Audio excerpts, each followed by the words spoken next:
নবী কয় বিয়ে করছে এটা হাদিসে আছে। তা আপনি আহলে হাদিস যদি বলেন তা আপনাদের 11টা বিয়ে করতে হবে।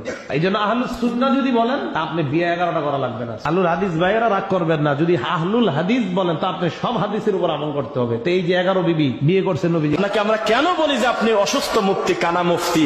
একটা মাত্র কারণ, আপনি হাদিস আর সুন্নাহ এখনো বুঝতে পারেন নাই। আল্লাহর রাসূল 11টা বিয়ে করেছে, এই ব্যাপারে এখানে কারোর কি দ্বিমত আছে বলেন? আমল হয়ে গেছে, হয়ে গেছে আমল। আল্লাহর রাসূল 11টা বিয়ে করেছে, এটা আমরা স্বীকার করলাম কিনা বলেন?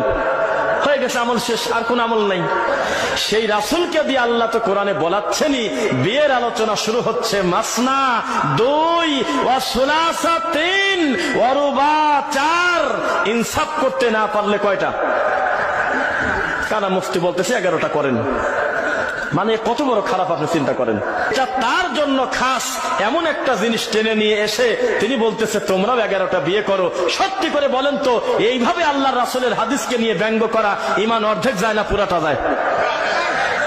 কেউ যদি আল্লাহর রাসূলের সুন্নাহ নিয়ে, হাদিস নিয়ে নাক সিটকায়, ফালাইসা মিন্নি, আল্লাহর রাসূল বলতেছে সে আমার উম্মতি না।